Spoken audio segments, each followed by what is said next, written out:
Okay, I'll start the screen share. In a matter of minute आप यहाँ पे screen दिखने लगेगी. Just give me a minute. हाँ जी, क्या आप लोगों को मेरी स्क्रीन दिख रही है? Yes. ऑलराइट, ठीक है.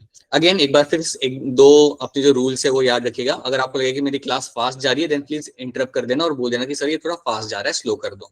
पहली चीज. दूसरी चीज, लैंग्वेज को लेकर अगर कभी आपको कोई दिक्कत आए तो प्लीज इंटरप्ट करके बोल देना कि सर ये वापस समझा दो, I will be doing that. ठीक है, क्योंकि अगेन अभी आप फ्रेश ही हैं, आपके सिर्फ 2 लेक्चर हुए मेरे साथ, so please do let me no. ठीक है. अब ये क्वेश्चन था जो काफी लोगों ने सही नहीं किया था, कुछ लोगों ने सही किया था, काफी लोगों ने गलत किया था. तो इस क्वेश्चन को हम देखते हैं यहाँ पे एक बार फिर. क्वेश्चन यहाँ पे आपको क्या कह रहा है? Which of the following aspect is a exclusive characteristic of a living being.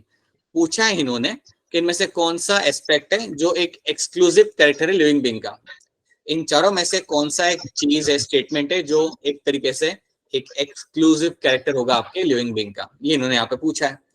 अब आप यहाँ पे देख के बताइए कि कौन सा वो हो सकता है. पहला स्टेटमेंट मेरा यहाँ पे है, isolated metabolic reaction occurs in vitro. अब ये बताइए जो इन विट्रो रिएक्शन होता है, क्या वो आपका लिविंग बीइंग का एक एक्सक्लूसिव कैरेक्टर है? इन विट्रो लिखा हुआ इन लोगों ने यहाँ पे, क्या लगता है आपको? No, sir. No, sir. No, sir. बिल्कुल नहीं. राइट. अगर लिखा है यहाँ पे कि एक मेटाबॉलिक रिएक्शन सेल के बाहर हो रहा है या लैब में हो रहा है, it is not a exclusive character of the living being, तो ये आपका नहीं आएगा.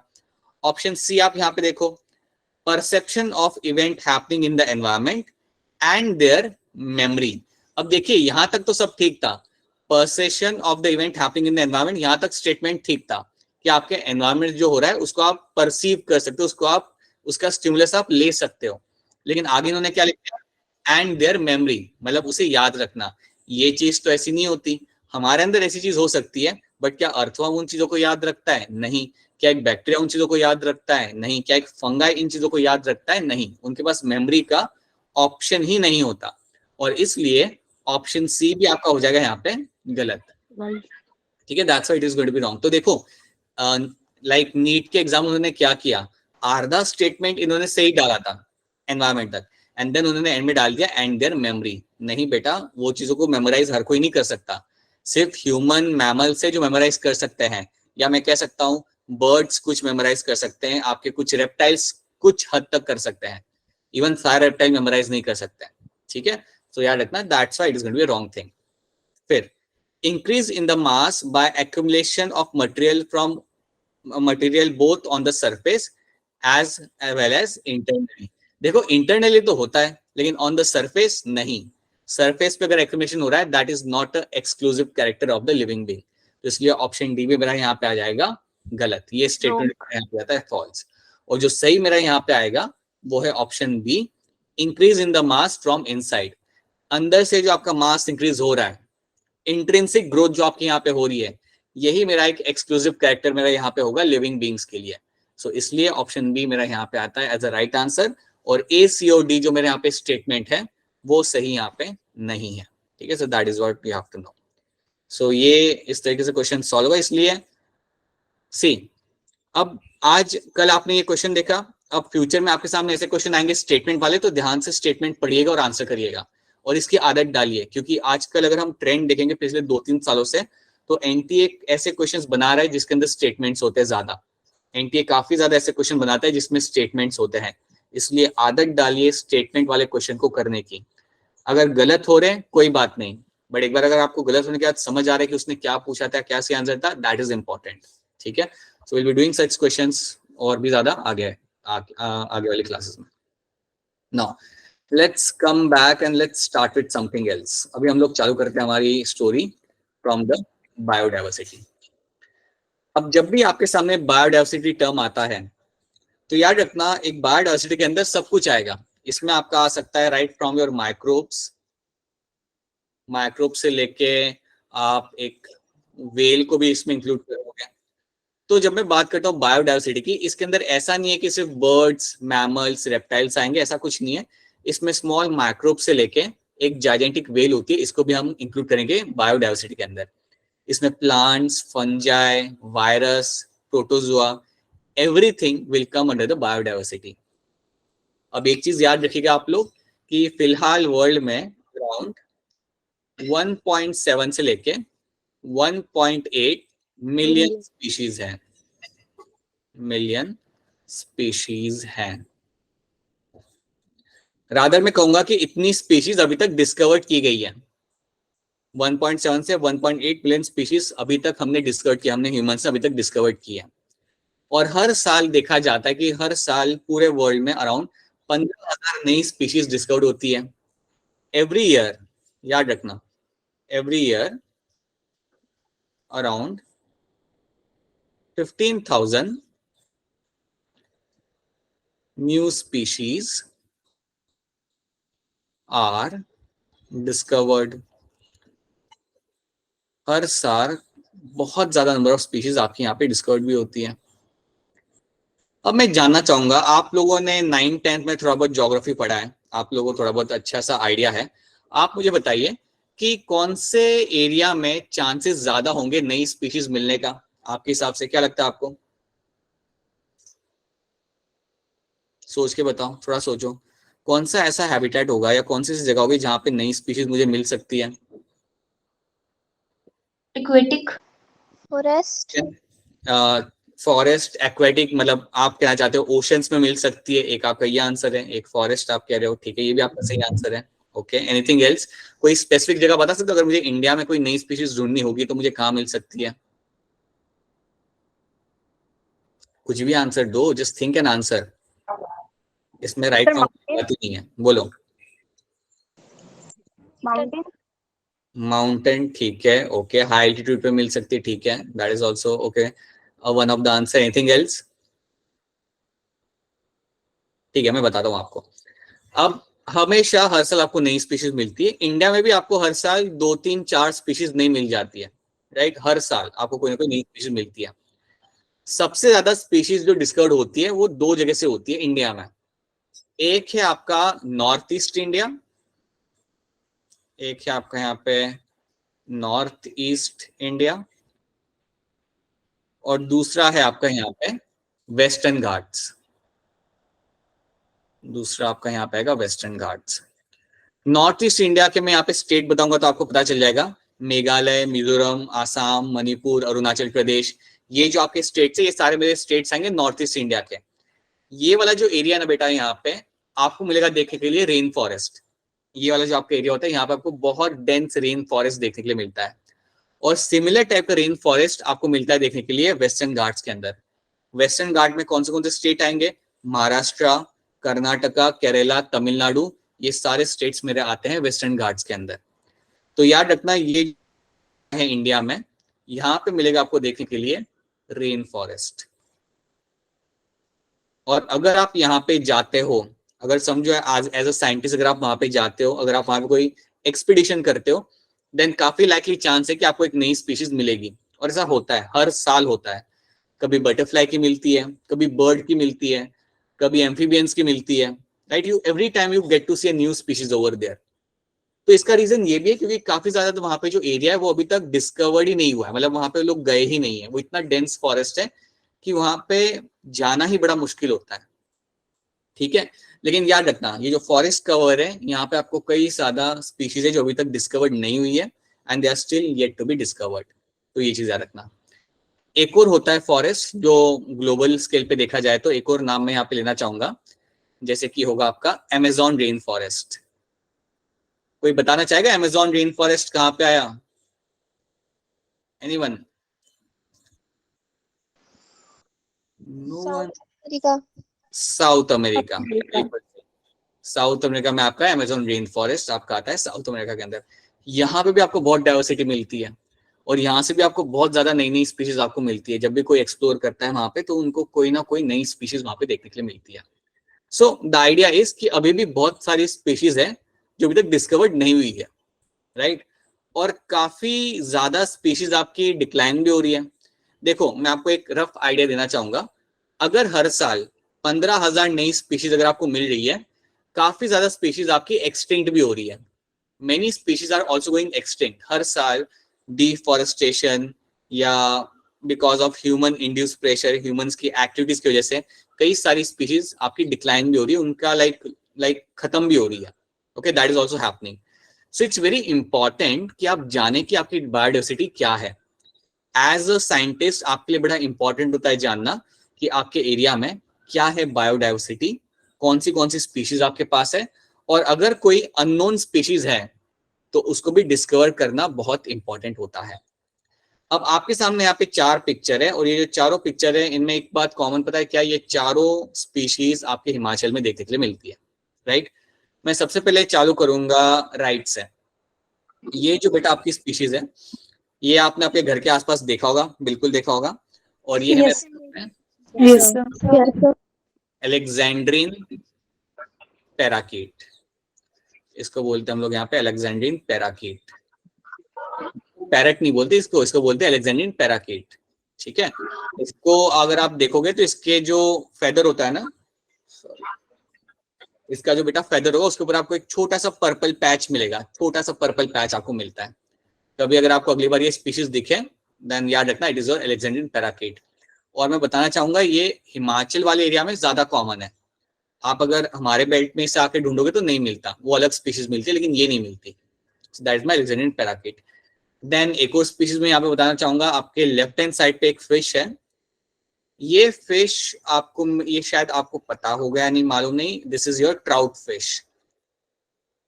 ये है आपके यहाँ पे ट्राउट फिश. क्या किसी ने ट्राउट फिश देखी है? No, sir. किसी ने? No, sir. ठीक है, No, sir. मैं बताता हूँ कहाँ मिलती है, या आपके मैं आपको एक थोड़ा आइडिया देता हूँ. अगर आप में से कोई मंडी में से है, और मंडी में एक जगह है जोगिंदर नगर करके, ठीक है, that is a place you have. ठीक है, उससे Yes, sir. राइट, उससे थोड़ा आगे एक जगह है बरोट करके, वो भी मालूम होगा, बरोट करके एक जगह है. राइट, सो बरोट से एक Yes, रिवर sir. पास होती है, और उस रिवर के अंदर आपको मिलती है देखने के लिए ट्राउट फिश. बहुत कॉमन है. सो बरोट के पास में जो रिवर आपके पास होती है वहां पे आपको बहुत बड़ा पॉपुलेशन मिलता है ट्राउट फिश का. सो that is the trout fish over here. ठीक है, वो ऐसी दिखती है. एंड आप थोड़ा अगर लाइक अभी आपको आइडिया नहीं, लेकिन इसकी कल्चर भी किया जाता है, इसको ग्रो भी किया जाता है फार्मिंग के लिए. So that's a trout fish. अच्छा ये बताओ, ये वाली लिजर्ड आपको मिलती है देखने के लिए आपके घर के आसपास? Yes, sir. Yes, sir. ये मिलेगी. कभी नोटिस करना, ठंड के टाइम पे ये बाहर निकल के धूप सेकने के लिए आके बैठेगी, पत्थर पे बैठेगी या कहीं पे बेंच पे बैठेगी. Yes, sir. Yes, sir. इसका नाम है कश्मीरी रॉक अगामा. इसको हम बोलते हैं यहाँ पे Kashmiri rock agama. By the way आप लोग क्या बोलते हो लोकल लैंग्वेज में इसे? गिरगिट. गिरगिट. ठीक है, वो हमारे यहाँ भी एक लिजर्ड मिलती है, हमारे यहाँ भी लिजर्ड मिलती है ब्राउन कलर की, उसे भी यहाँ पे लोग गिरगिट बोलते हैं. That's a very common name for every lizard near by India में, उसको गिरगिट बोला जाता है. ठीक है, लेकिन अब याद रखना अब नाम क्या है. And this is my fungi, this is going to be a fungi that is common throughout the country basically. Okay, so these are some of the example of biodiversity. You have diversity in every sense will come under the umbrella of biodiversity. ठीक है, अब याद रखना हमेशा unknown species has to be discovered. unknown species, जो species आपने कभी देखी ही नहीं है, needs to be discovered. इनको डिस्कवर करना इंपॉर्टेंट है. अब क्वेश्चन यहाँ पे ये कि यार कोई अगर स्पीशीज है एक फॉरेस्ट में जिसके बारे में कोई नहीं जानता, उसको डिस्कवर करना क्यों जरूरी है? क्योंकि कई बार ऐसा होता है कि आप उसे डिस्कवर जब करते हो आपको पता चलता है कि इसके अंदर तो काफी एसेंशियल चीजें हैं जो आपके काम आ सकती है. मैं आपको एक एग्जांपल दूंगा. हिमाचल में कुछ हायर एलिवेशन पे चंबा वाले बेल्ट के अंदर कुछ ऐसी जगह है जहाँ पे कुछ ऐसे प्लांट्स मिलते हैं जिनके अंदर कुछ ऐसे केमिकल्स होते हैं जिनको यूज करके आप कैंसर को ट्रीट कर सकते हो, या कैंसर ट्रीटमेंट में उन्हें यूज किया जा सकता है. अब ऐसी स्पीशीज को ढूंढना, उनके बारे में समझना काफी बेनिफिशियल हो सकता है ह्यूमन बीइंग्स के लिए. So that's why unknown species needs to be discovered and they have to be placed in the right category. तो ये करना एक तरीके से जरूरी होता है. ठीक है, अच्छा ये एनिमल कौन सा है? Leopard. राइट, ये है आपका यहाँ पे लेपर्ड. लेपर्ड को हम वापस से देखेंगे, इसके बारे में हम एक और चीज देखेंगे बाद में. नाउ ओके, अब हम यहाँ पे बात करते हैं हमारी मेन फील्ड की, and that field is my taxonomy. अब टेक्सोनॉमी समझने के पहले मैं आपको बताना चाहूंगा कि ये जो हमारी फील्ड है, इस फील्ड के अंदर काम क्या होता है। So let me write it down somewhere over here. See, देखिए, जैसे कि मैंने आपको यहाँ पे बताया कि अननोन स्पीशीज को डिस्कवर करना बहुत ज्यादा एसेंशियल होता है। तो ये करता कौन है? Basically you have someone known as your taxonomist. Taxonomist, तो टेक्सोनॉमिस्ट वो होता है, ये वो साइंटिस्ट होता है जिनका काम होता है 3 चीजें करने का। ये नई स्पीशीज को ढूंढते हैं, और ढूंढने के बाद उसे करते हैं वो लोग आइडेंटिफाई, वो करते हैं आइडेंटिफिकेशन ऑफ स्पीशीज। तो सबसे पहला काम वो लोग ये करते हैं। आइडेंटिफाई करने के बाद वो लोग नेक्स्ट चीज क्या करेंगे?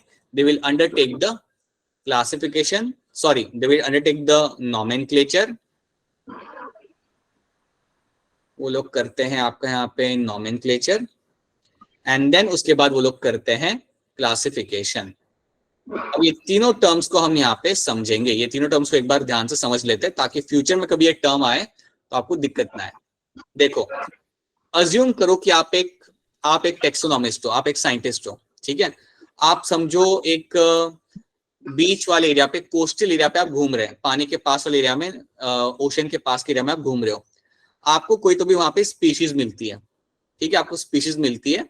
अब आपको पहले क्या करना है? उसे करना है आइडेंटिफाई कि वो स्पीशीज है क्या, राइट। आपको रेत में आपको एक स्पीशीज मिलती है, आप देखते हो, उसे ध्यान से ऑब्जर्व करते हो, and then you try to see क्या ये स्पीशीज बेसिकली है क्या। क्या ये कोई स्टारफिश है? क्या ये कोई स्नेक है? क्या ये कोई दूसरा स्पॉन्जी है? ये आप जानने की कोशिश करते हो। इसको हम बोलते हैं यहाँ पे आइडेंटिफिकेशन। सो टेक्सोनॉमिस्ट सबसे पहले क्या करता है? They undertake the process of your identification, ठीक है। अब समझो आपने आइडेंटिफाई कर लिया और आपको पता चला कि यार ये स्पीशीज तो एक लिजार्ड है। आपने आइडेंटिफाई कर लिया, आपको दिखा कि यार ये स्पीशीज तो है जो मुझे रेत में मिला, ये एक छोटी सी लिजार्ड है, ठीक है। ये आपने कर दिया आइडेंटिफाई। अब आइडेंटिफाई करने के बाद आपका दूसरा काम यहाँ पे ये होता है, उसको आप नाम दोगे। आपको पता चल गया कि ये जो स्पीशीज है, ये इसके बारे में दुनिया में कोई कुछ नहीं जानता, तो आपका काम होगा इसको नाम देना। और ये जो नामकरण का जो काम होता है, इसको हम यहाँ पे बोलते हैं एज अ नॉमेनक्लेचर। तो आप उस लिजार्ड को अब एक पर्टिकुलर नाम दोगे, और आप शायद इस बात को मानोगे नहीं, लेकिन कई बार साइंटिस्ट अपना खुद का नाम भी उसे दे सकते हैं। So for example, let's say Anshika ने कोई लिजार्ड डिस्कवर की, ठीक है, तो एक्चुअली में उसका नाम दे सकती है हेमीडेक्टल अंशिका, ऐसे करके वो नाम दे सकती है, और ऐसा दिया भी जाता है। मैं आपको बाद में एग्जांपल भी दे सकता हूँ। So people do that. अगर आपने कोई डिस्कवर किया है स्पीशीज, तो आपका नाम आप स्पीशीज वाले नाम में लगा सकते हो, ठीक है। तो नॉमेनक्लेचर हम देखते हो कैसे किया जाता है, हम बाद में देखेंगे, बट याद रखना that is the second step.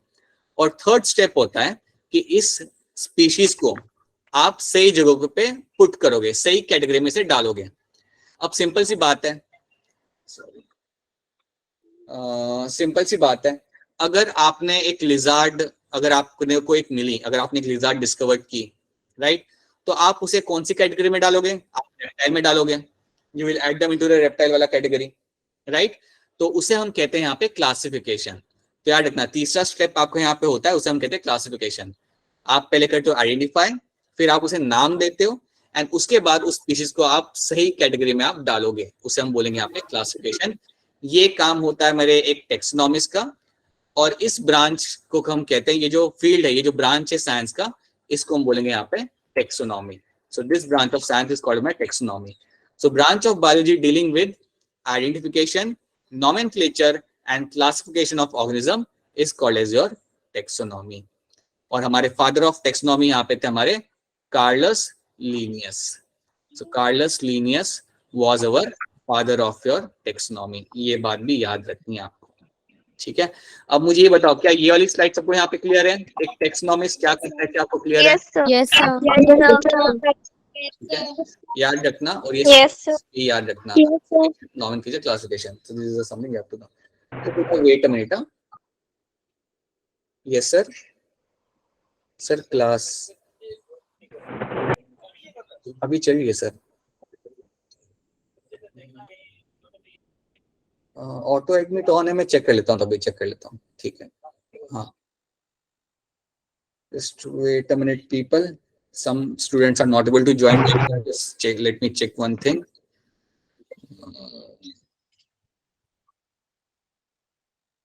Bye the way leopard को हिंदी में क्या बोलते हैं?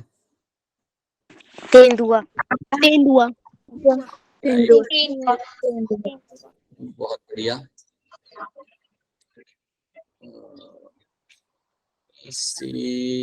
I think you know what, हमारे यहाँ पे जो लेपर्ड मिलते हैं उनको हमारे लोकल लैंग्वेज में बोलते हैं बिबट्या. That's Gujarati term for leopard. It's very different thing. No, not it's Viptya. It's yeah, it's Viptya.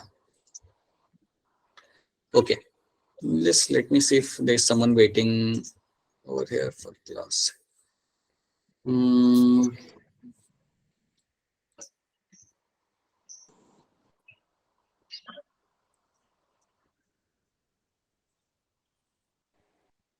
No, no one is there in the waiting room apparently.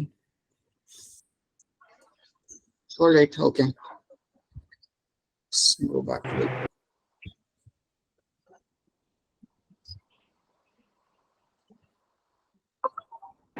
Sir, हाँ जी बेटा बोलिए, कुछ कह रहे हैं? क्लासिफिकेशन एक बार फिर से बता सकते हो?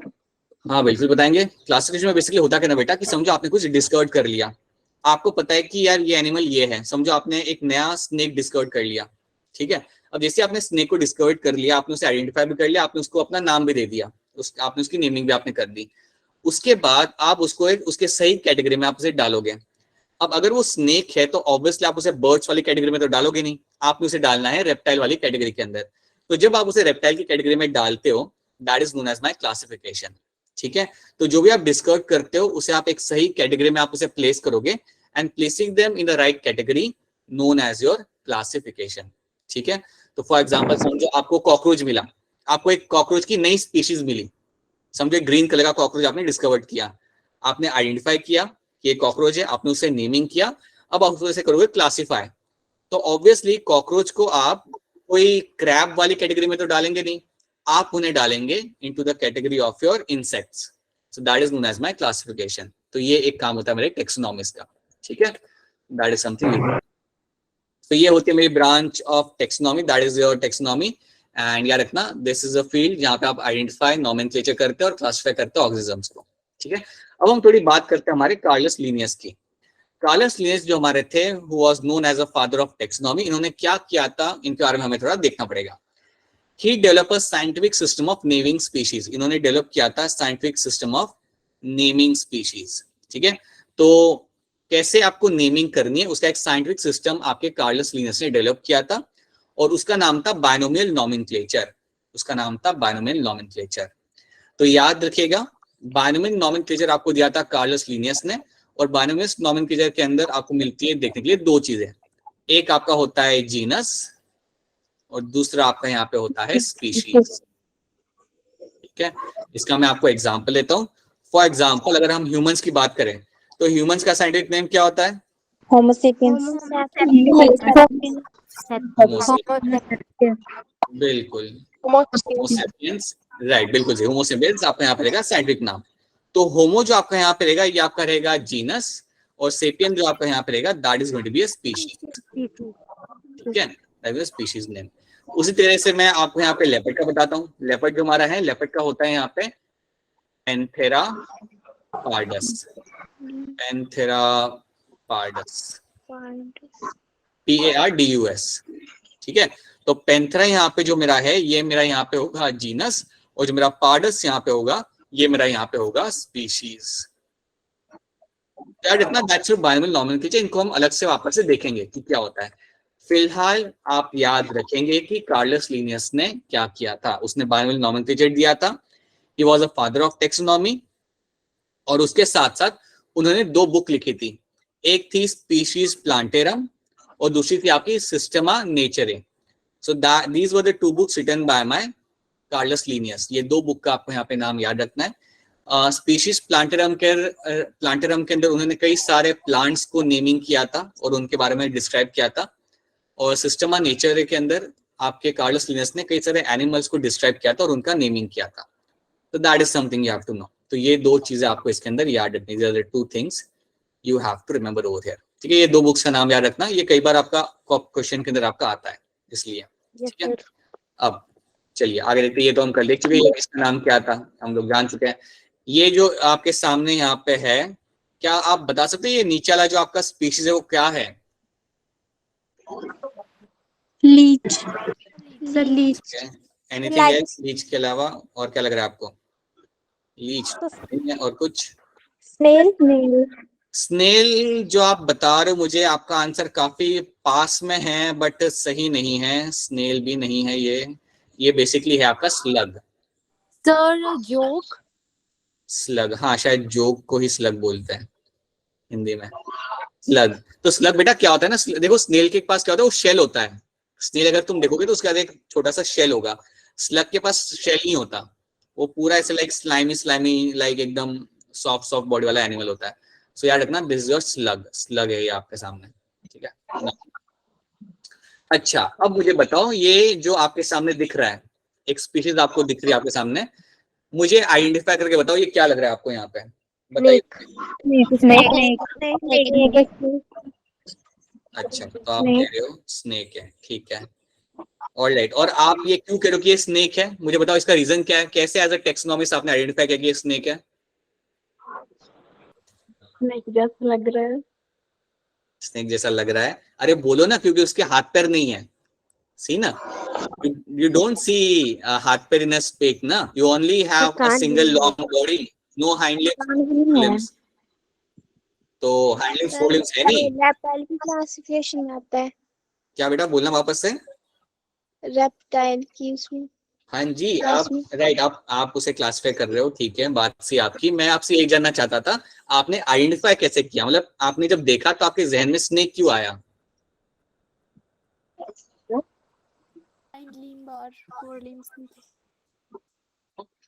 Long body and no hind limbs no four limbs, इसलिए आपने बोला कि स्नेक है, ठीक है।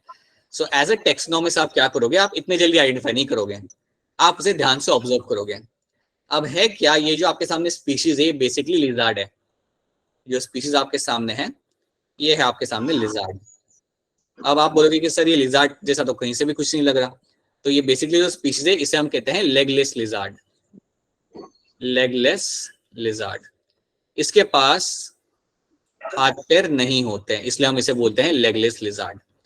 अब बात यह कि आप कैसे पता कर सकते हो कि ये लिजार्ड है, तो आप एक चीज ध्यान से याद रखिएगा, आपका जो स्नेक होता है उसके पास ईयर नहीं होते हैं, चाहे वो कोई भी स्नेक हो, चाहे वो आपका एक बड़ा सा पाइथन हो या कोई आपका घर के आसपास घूमने वाला कोबरा स्नेक हो, स्नेक के पास एक्सटर्नल ईयर नहीं होते हैं, ठीक है। ये जो लिजार्ड है अगर आप इसको ध्यान से ऑब्जर्व करोगे ना तो आपको दिखेगा इसके एक्सटर्नल ईयर है यहाँ पे, अगर आप देखोगे यहाँ पे एक छोटा सा होल आपको यहाँ पे देखने के लिए मिलेगा, यस सर। Yes sir. देखने मिलेगा, and that is their ear, ये इसका एक्सटर्नल ईयर है। तो इससे आपको पता चलता है कि अरे ये तो स्नेक नहीं है, ये लिजार्ड है, right, that's one thing. Second thing एक मैं आपको बताऊंगा कि जो स्नेक होता है ना उसका जो मुंह होता है वो पूरा 180 डिग्री खुलता है, उसे अगर कुछ एंगल पड़ा तो उसका पूरा मुंह वो ओपन करके वो स्वैलो करेगा। लिजार्ड ऐसा नहीं कर सकती, लिजार्ड अपना मुंह से पूरा 180 डिग्री नहीं खोल सकती। सो ये भी आप एक कैरेक्टर इसमें ऑब्जर्व कर सकते हो and then you can say it's a lizard. So याद रखना आप काफी सारे कैरेक्टर्स को समझते हो एंड देन उसके बाद उसे आप आइडेंटिफाई करते हो, right. So this is your legless lizard over here, okay now. तो ये तक यहाँ तक आपने इसे समझ लिया, this are the things you have seen, okay. अब हम यहाँ पे डेफिनेशन पे यहाँ पे देखते हैं। सबसे पहला स्टेप होता है हमारा identification, a process by which an organism is recognized from the other by already known organism, right. एक एनिमल को आप रिकॉग्नाइज करते हो from other by already known organism is assigned to a particular taxonomic group that is called as your identification. So basically इसका मतलब यही होता है कि आप एक स्पीशीज को आइडेंटिफाई करते हो ये देख के कि वो दूसरे एनिमल से कितना अलग है वहां पे, right. So you will be doing the identification वाला part. So that's a basic definition of identification. उसके बाद नेक्स्ट स्टेप आपका यहाँ पे होता है नॉमेनक्लेचर, जो मैंने आपको बताया था कि आप नेमिंग करते हो, naming of organism according to international scientific rules in nomenclature. International scientific rules आपके होते हैं, उनके थ्रू आप नेमिंग कर सकते हो, ठीक है। अब एक बात याद रखना, आप जब नेमिंग कर रहे हो आप अपना नाम स्पीशीज के जगह पे लगा सकते हो, लेकिन तब भी आपको एक गाइडलाइन फॉलो करनी होती है, ठीक है। There is a guideline which has to be followed, जो हम आगे एक बार फिर देखेंगे। सो वो गाइडलाइन आपकी डिटरमाइन की जाती है एंड उसे हम कहते हैं वो इंटरनेशनली यूनिवर्सल होती है गाइडलाइन, वो आप फॉलो करते हो to give you the naming of the species. So ये हो गया मेरा स्टेप नंबर 2। यहाँ पे वही चीज लिखी हुई मैंने वापस से, standardize naming of living organism such that particular organism is known by a same name all over the world. This process is called as your nomenclature. अब ये स्टेटमेंट को मैं यहाँ पे समझाता हूँ। फॉर एग्जाम्पल हम लोग बात करते हैं लेपर्ड की। Let me talk about leopard. अब लेपर्ड की अगर मैं बात करूं तो लोकल लैंग्वेज में इसके नाम काफी अलग होते हैं। जैसे कि आपने बोला तेंदुआ, ये हिंदी में होता है। Then over here in Maharashtra you called as a bibtya, that's another name for your leopard. Then in Gujarati also you have a different name. हाँ, you have a name in Gujarati में, इसे बोलते हैं दीपड़ो।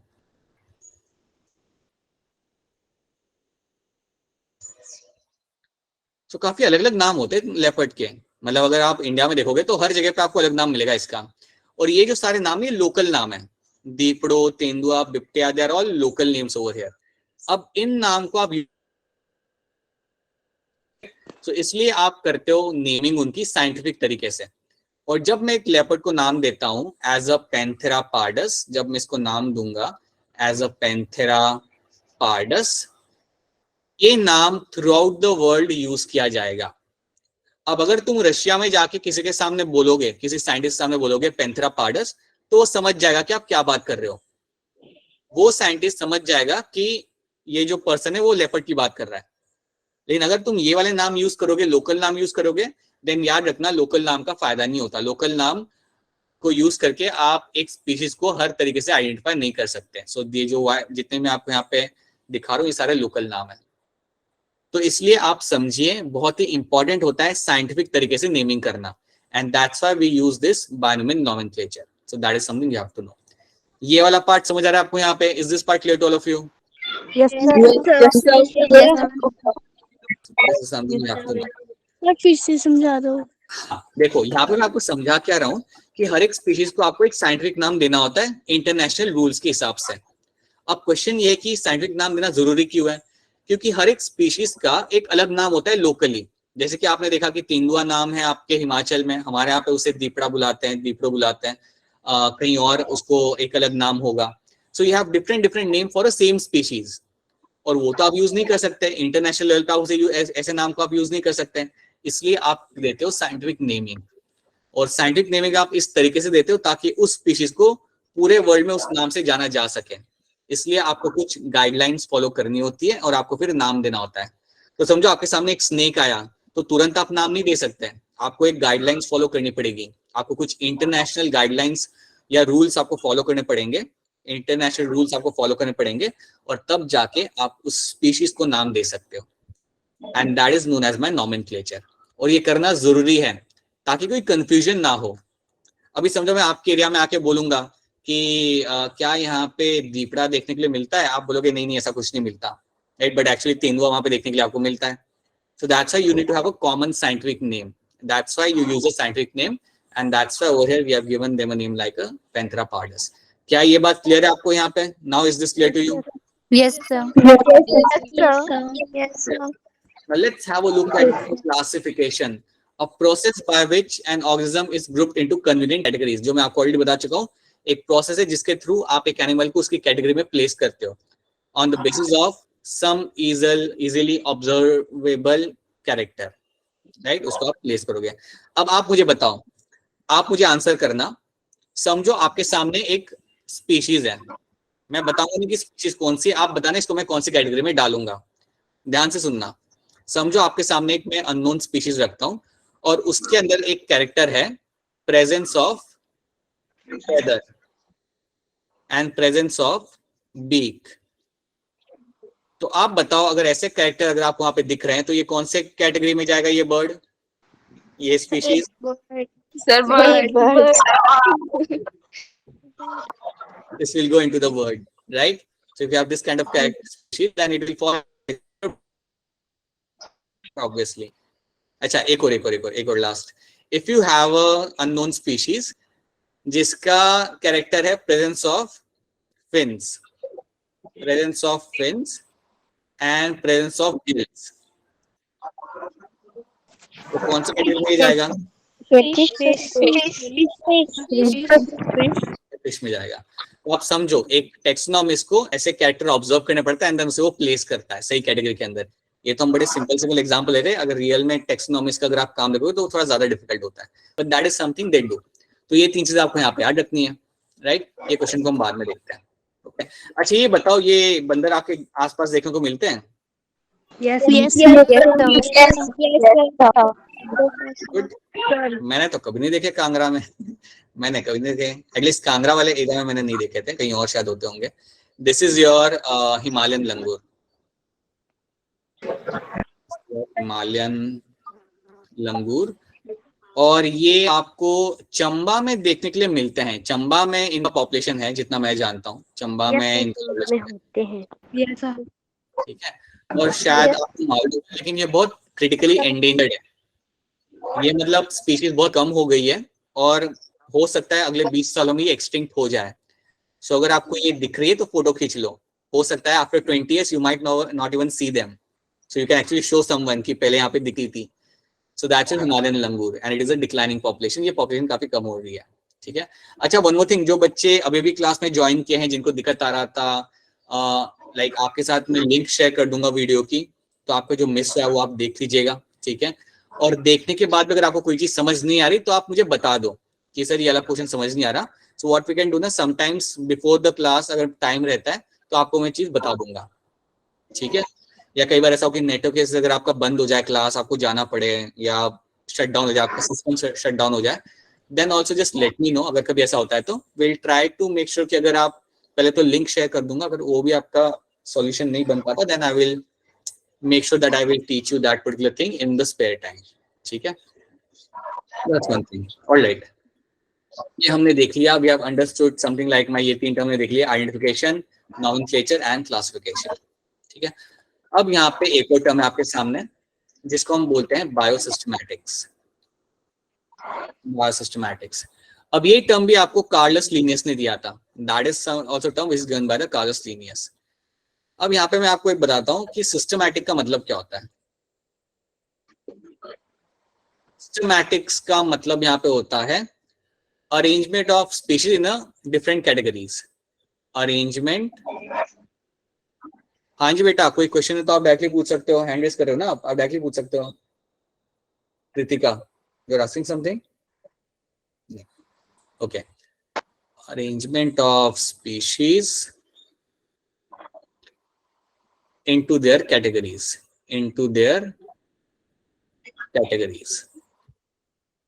तो एक कैटेगरीज के अंदर डालना जो होता है, जोने का काम होता है, उसको हम यहाँ पे सिस्टमैटिक बोल सकते हैं।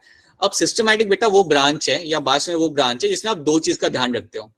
इसके अंदर आपका पहले तो आता है वो तीनों चीजें, 3 चीजें जो आप फॉलो करते हो। एक तो आपका यहाँ पे होगा सेम चीज, नोमेनक्लेचर, क्लासिफिकेशन। बिल्कुल सही, वेरी गुड। एक तो आपका यहाँ पे हम वो 3 चीजें जो हमारी थी उसको हम फॉलो करेंगे। आइडेंटिफाई करना, देन क्लासिफाई करना, देन सॉरी नॉमेनक्लेचर करना। You undertake the nomenclature and then you undertake the classification। तो ये 3 चीजें तो इसके अंदर करनी होती है।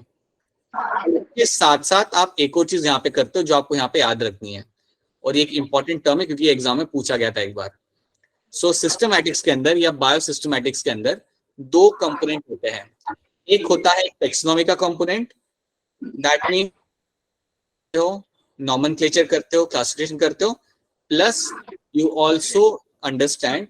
बेटा किसका माइक ऑन है शायद से, हो सके तो प्लीज उसे बंद कर दीजिए ताकि डिस्टर्बेंस नहीं होगा, ठीक है। एंड सेकंड आपका यहाँ पे होता है फाइलोजेनेटिक रिलेशन, जेनेटिक रिलेशन। अब ये टर्म को आप यहाँ पे समझिए, what do mean by phylogenetic relation. Phylogenetic relation का मतलब होता है टू अंडरस्टैंड इवोल्यूशनरी रिलेशनशिप। इसका मतलब होता है जब भी आपके सामने टर्म आएगा फाइलोजेनी, जब भी आपके सामने टर्म आता है फाइलोजेनी, आपके दिमाग में सिर्फ एक ही चीज आनी चाहिए कि हम लोग वहां पे समझते हैं evolutionary relationship. So whenever you get a term like phylogeny, याद रखना it simply means understanding evolutionary Nari. Relationship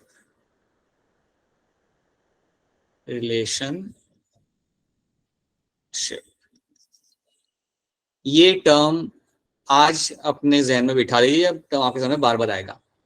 तो सिस्टमैटिक जो आपकी ब्रांच है साइंस की, ये ब्रांच भी आपकी जो साइंस की, ये भी अगेन कार्लस लिनियस के थ्रू हमें मिली थी। तो इसमें आप दो चीज का ध्यान रखते हो, आप किसी एनिमल को उसके कैटेगरी में प्लेस करने के पहले उसे आइडेंटिफाई, नॉमेनक्लेचर, क्लासिफिकेशन तो वो तो आप करते ही हो, बट उसके साथ साथ आप उस एनिमल का इवोल्यूशनरी रिलेशनशिप समझने की कोशिश करते हो। तो इसका एग्जाम्पल मैं आपको दे सकता हूँ। For example, let's take example of your crocodile. Crocodile का हम एग्जाम्पल लेते हैं।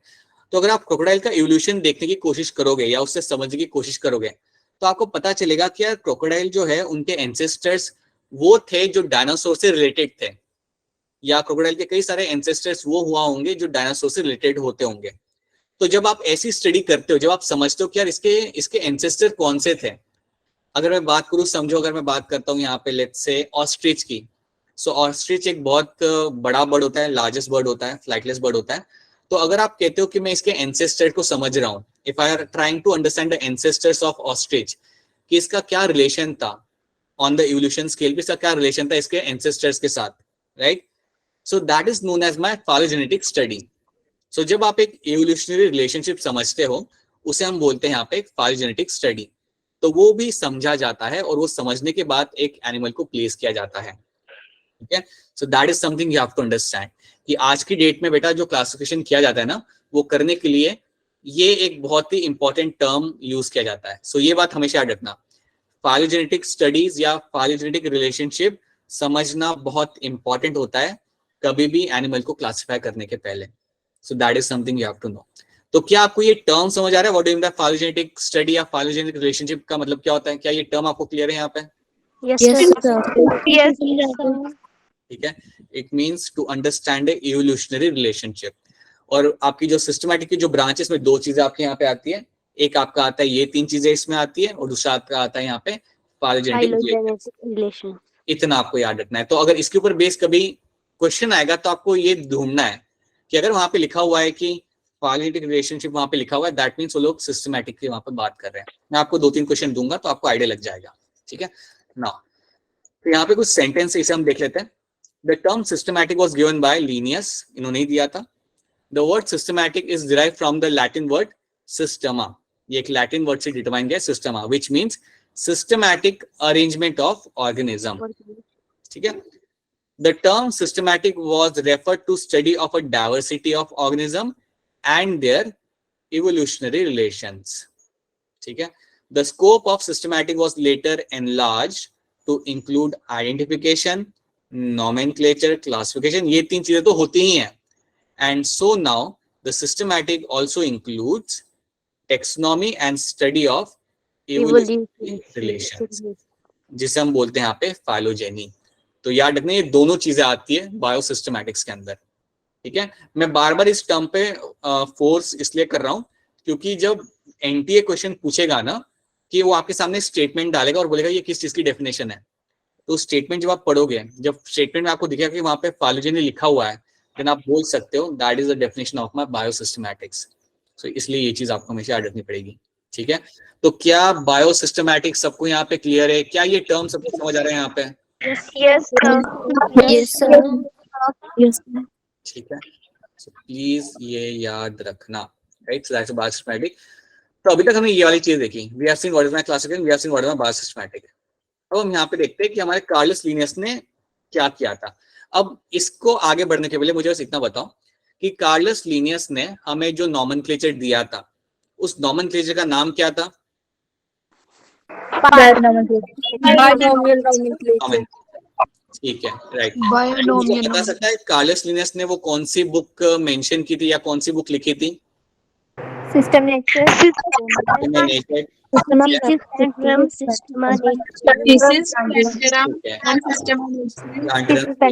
ओके, बिल्कुल सही, दो बुक्स लिखी थी और दोनों का आप वहां पे नाम बता पा रहे हो मुझे, ठीक है? Now let's see this.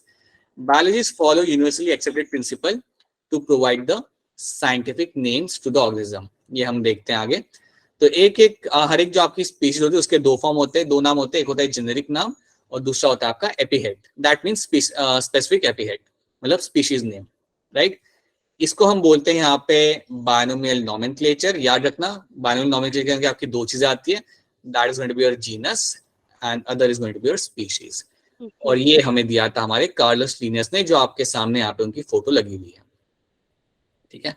Now फटाफट यहाँ पे हम यूनिवर्सल रूल्स को यहाँ पे देखते हैं। Let's try to see the universal rules over here. तो यहाँ पे ध्यान दीजिएगा, और जैसे मैं आपको पूछूं कि समझ आए तो फटाफट आंसर करिएगा, ठीक है। तो पहला रूल हम यहाँ पे देखते हैं, क्या रूल होते हैं साइंटिफिक नेम देने के, what are rules for my scientific name, वो हम यहाँ पे देखते हैं।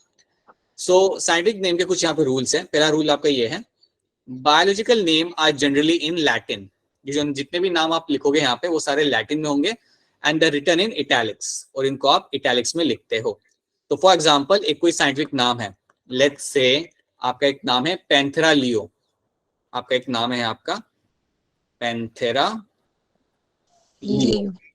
अब पैंथेरा लियो बेसिकली साइंटिफिक नाम है लायन का, ये एशियाटिक लायन का नाम है, ठीक है। तो अगर आप इसे टाइप कर रहे हो ना लैपटॉप पे, तो आप इसे इटैलिक में टाइप करोगे, ठीक है। और याद रखना हमेशा साइंटिफिक नाम आपके लैटिन ही होगा, it is used from the Latin language. अगर आपसे कोई पूछे कि सारे साइंटिफिक नाम के लिए लैटिन लैंग्वेज क्यों यूज की जाती है, बिकॉज लैटिन आपकी डेड लैंग्वेज है, लैटिन आपकी डेड लैंग्वेज है, it is a dead language.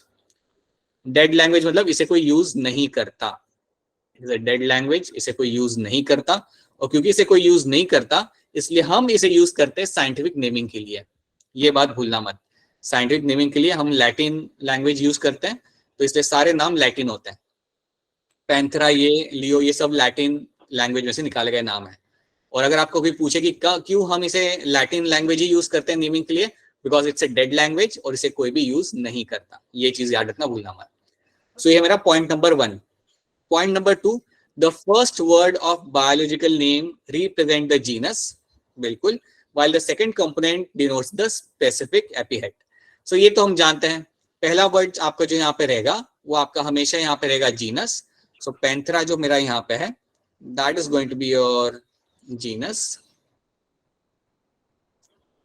और लियो जो आपका यहाँ पे है, that is going to be the species.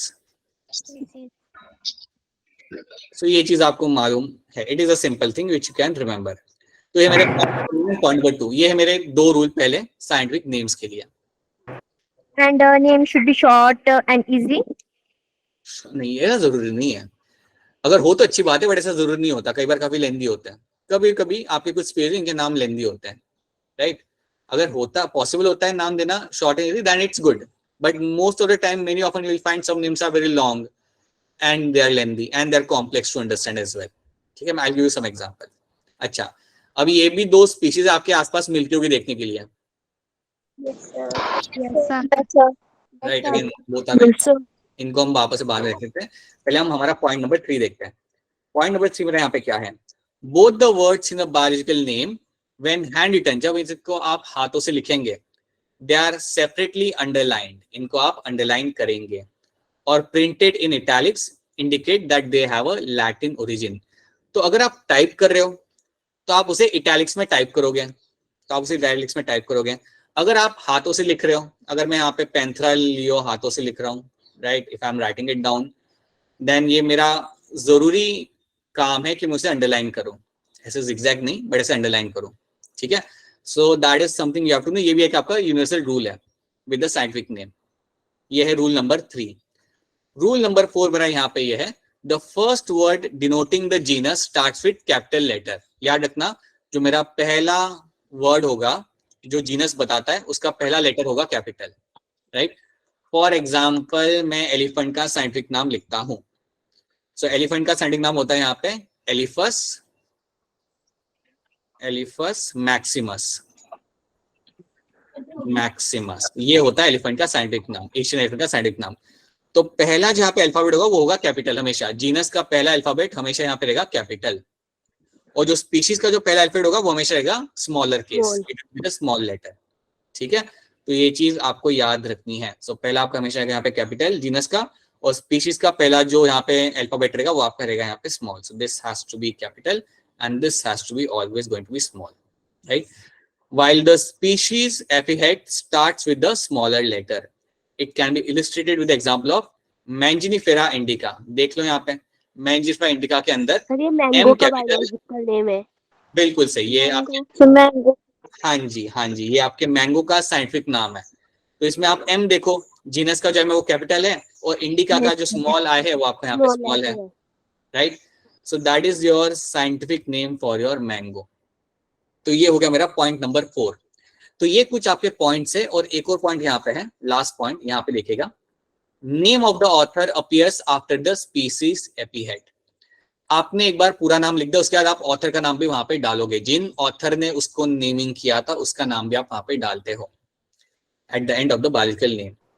For example आप यहाँ पे देखो मैंजिनीफेरा इंडिका यहाँ पे लिखा हुआ है, उसके बाद क्या लिखा हुआ है LINN, मतलब आपने ऑथर का यहाँ पे नाम डाला है शॉर्ट फॉर्म में। शॉर्ट फॉर्म को हम यहाँ पे बोलेंगे एब्रीवेटेड फॉर्म। इस फॉर्म में हमने ऑथर का नाम है। सो बेसिकली हमारे ऑथर यहाँ पे लीनियस, वो ऑथर थे हमारे यहाँ पे और उनके बेस पे हमने यहाँ पे हमारा नाम डाला, ठीक है। फिर फुल का स्क्रीन, अच्छा स्क्रीन शेयर नहीं हो रहा क्या आपका यहाँ पे? स्क्रीन नहीं दिख रहा आपको यहाँ पे? स्क्रीन दिख रहा है नहीं दिख रहा? अभी दिख रहा है, पहले नहीं दिख रहा है। ठीक है ठीक है ठीक है ठीक है ठीक है ठीक है, कोई नहीं। तो देखो यहाँ पे क्या लिखा हुआ है, name of the author appears after specific epithet. इसका मतलब है कि स्पीशीज लिखने के बाद आप ऑथर का नाम भी यहाँ पे लिखोगे।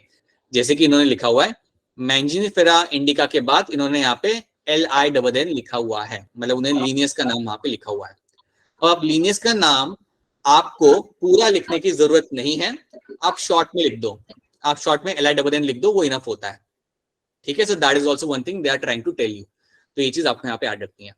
तो ये मेरे यहाँ पे कुछ रूल्स हैं, ये एक मेरा यहाँ पे रूल हो गया, then fourth, third and second and first, ये मेरे यहाँ पे कुछ रूल्स होंगे which you have to remember.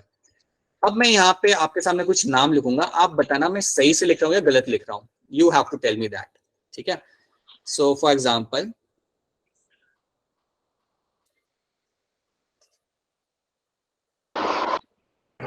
ये बताओ, ये सही सही से लिखा है गलत से लिखा है? ये बताओ गलत क्या है इसके अंदर? ठीक है, आप कह रहे हो कि एम स्मॉल होना चाहिए था, इसलिए तुम कह रहे हो कि ये ठीक है, ओके चलो आप कहते हो तो मैं एम बड़ा लिखता हूँ। अंडरलाइन भी होगा, अंडरलाइन बड़ा तुम्हें खुशी मिलती है ना फैकल्टी को बताने के लिए कि तुम गलत बता रहे हो। ये बताओ ये सही लिखा है या गलत लिखा मैंने? ये वाला सही है गलत है? ये तो बताओ, ये सब सही लग रहा है मुझे। अंडरलाइन नहीं किया मैंने तो ये भी गलत हो गया, बिल्कुल सही, ये भी गलत हो गया। अच्छा ये बता दो,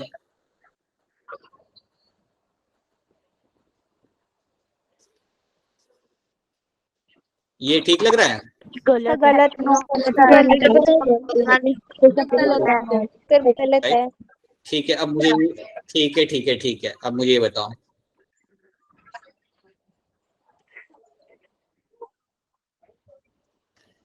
ये सही है गलत है? ऊपर वाला ठीक है। और ये जो स्पीशीज है वो कौन सी है? Panthera leo. तो याद रखना, देखिए पहले वाले में गलत क्या था, मैंने जो पहला एम लिखा था वो स्मॉल लिखा था, वो कहीं से भी काम नहीं करेगा, ठीक है। सेकंड वाले में ये सब पहली मेरी गलती थी, यहाँ पे ये थी कि मैंने लिखा तो उस नाम से था लेकिन अंडरलाइन नहीं किया था, सो that is why it was wrong. Third में मैंने कुछ नाम लिखा था जो कुछ एग्जिस्ट ही नहीं करता, कुछ अजीब ही नाम है वो, इंडिका पैंथेरा ऐसा कुछ होता ही नहीं है, so that's why it is completely wrong. और चौथा जो मेरा यहाँ पे अटेम्प्ट था जो मेरा सही था, पैंथेरा के अंदर P मेरा कैपिटल था, लियो के अंदर मेरा L स्मॉल था और मैंने इसे किया था अंडरलाइन। अब आप मुझे ये बताओ कि अगर आप इसे टाइप करोगे पैंथेरा लियो को, तो आप किस लैंग्वेज में टाइप करोगे?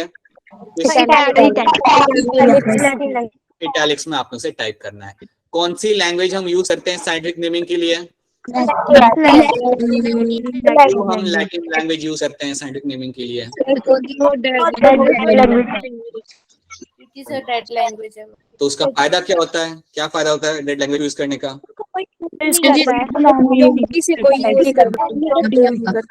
राइट, उसे कोई यूज नहीं करता और उसका कंफ्यूजन होने के फ्यूचर में उसके चांसेस आगे हो जाते हैं बहुत कम। तो ये आपके 5 ट्रेड्स है, these are the few traits, 5 traits you have to know over there, right? These are few traits you have to know in terms of your scientific name. आप अगर हो सके तो इन 2 स्पीशीज के मुझे साइंटिफिक नाम एज अ होमवर्क बताना, try करना खुद से फाइंड करने का, राइट? दोनों स्पीशीज आपने देखी है, देखो वो जो बर्ड है वो भी आपके हिमाचल में काफी कॉमनली देखने के लिए मिलता है, ठीक है, और वो जो स्पाइडर है वो भी मिल जाता है, right. And I tell you something, वो जो स्पाइडर है वो आपके वहां पे मिलता है, इतना बड़ा स्पाइडर, हमारे यहाँ तो मिलता भी नहीं है, ठीक है। Let me see if you are able to find them. मैंने आपके सामने स्पीशीज दे दिया है, आप let me see if you are able to find their names by tomorrow.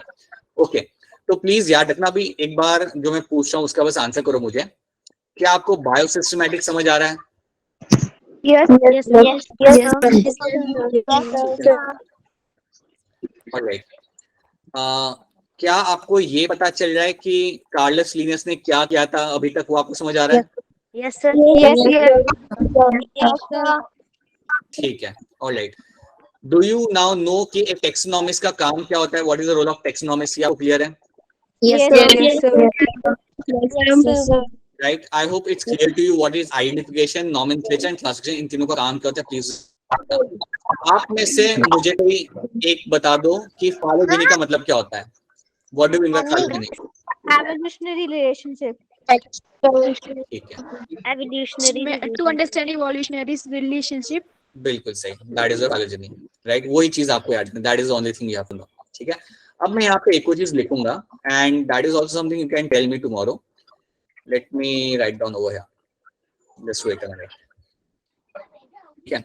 सो यहाँ पे तो हमने ये पढ़ा था कि एक कैसे आप नेमिंग करते हो, that is something, but before that just wait a minute over here. हाँ, आप जो साइंटिफिक नेमिंग करते हो आपको एक स्टैंडर्डाइज तरीके से आपको करनी होती है, और ये करने के लिए आपको चाहिए कुछ रूल्स फॉलो करने होते हैं, और ये रूल फॉलो करने के लिए आप दो इंटरनेशनल बॉडीज की हेल्प लेते हो।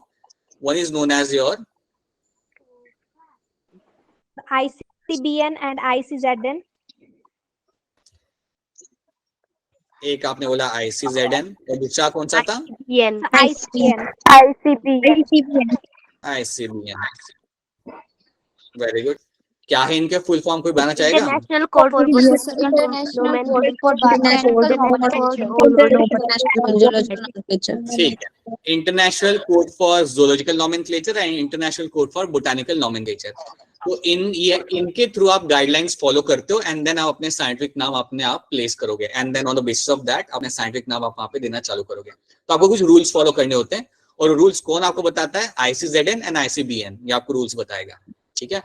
अब हम लोग क्या करेंगे, सो ये वाली चीज हमने देख ली, हमने बायोनोमियल नॉमेनक्लेचर देख लिया, हमने रूल्स देख लिए, अगर आपको यूज करें तो आपको क्या रूल फॉलो करना है, and we have seen the basic of taxonomy, वो हमने आज देख लिया, एंड हमने इवन देख लिया कि यार बायोडाइवर्सिटी कितनी है और उसे डिस्कर्ड करना क्यों जरूरी होता है और कहाँ कहाँ आपको ज्यादा मिलेगी, that is something we have seen. So now what will be doing ना, अभी तो हम कुछ क्वेश्चन सॉल्व नहीं कर रहे, लेकिन आपको असाइनमेंट में इसके रिलेटेड क्वेश्चन मिलेंगे, तो प्लीज सॉल्व करिएगा, ठीक है। Make sure you solve that and get back to me. I think अब आपको पता चल गया कैसे सॉल्व करके वापस शेयर करना है, सो प्लीज करना। एंड जो कल का जो असाइनमेंट था उसकी भी आंसर की मैं भी आपके साथ शेयर कर दूंगा ग्रुप के अंदर, जिन्होंने नहीं किया उसमें से फिर देख सकते हैं। सर मैंने भेज दिया आपके नंबर पर। जिन्होंने भेज दिया मैंने भेज दिया आपके नंबर पर सुबह 6 बजे। हाँ, मैंने देखा, मैंने आई थिंक शेयर भी कर दिया था, काफी लोगों ने जल्दी भेज दिया था, काफी लोगों ने तो कुछ रात को भी भेज दिया था। सो यस, आप मुझे भेज दीजिए, मैं आपके साथ आंसर के बाद में शेयर कर दूंगा, तुरंत या कुछ टाइम के बाद में शेयर कर दूंगा, right. So that is it. अब आप मुझे ये बताइए, अगर आपको इसमें से कोई चीज अगर आपको समझ नहीं आई है, then please let me know that, अगर ऐसा कुछ है तो, सो दैट वी कैन। यहाँ तक क्लियर है? Give me a quick thumbs up अगर आपको यहाँ तक चीजें समझ आ रही है तो, ठीक है।